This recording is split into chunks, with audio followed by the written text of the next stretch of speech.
doing a quick video on a CV axle nut removal. Most cases it's the same. Sometimes you'll catch one with a castle nut and a pin. You'll have to pull the pin, but in most cases, new vehicles now it looks like this, comes like this. This is on a truck. This one has a cap on it. Some don't, some do, but in most cases those caps just pop off. Try not to do that. Try not to damage it as you're taking it off. But anyway, in most cases, in this case, I believe this one is a, not positive on it, but a 22 mil. But I have a braking bar system, and this is 1 3/8 on this one.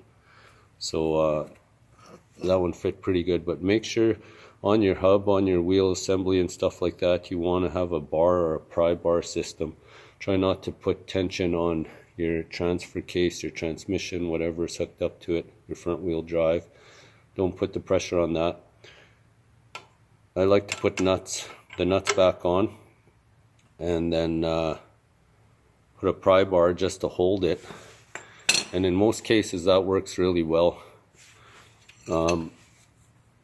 Get yourself a good pry bar system for sure. Get it on there. It'll be most likely left loose, right tight. In this case, if you have a look, that's how my system looks on it, just to get a CV axle to properly get it off. I have a pry bar pushing on the ground. In the wheel lug nuts, it'll be it's in there pretty good, set in there pretty good. My lug nuts are down most of the way so that I don't bend them. Try not to damage them. If you want to, another thing is put some sort of lubrication on there, clean it up a bit so that it comes off pretty easy. You could also use a power wrench or like a impact wrench to get it off if you prefer to do it that way. But this way, simple way, just to break it really good without damaging anything. That's a good way of doing it. That's a CV axle nut removal. Thanks for watching.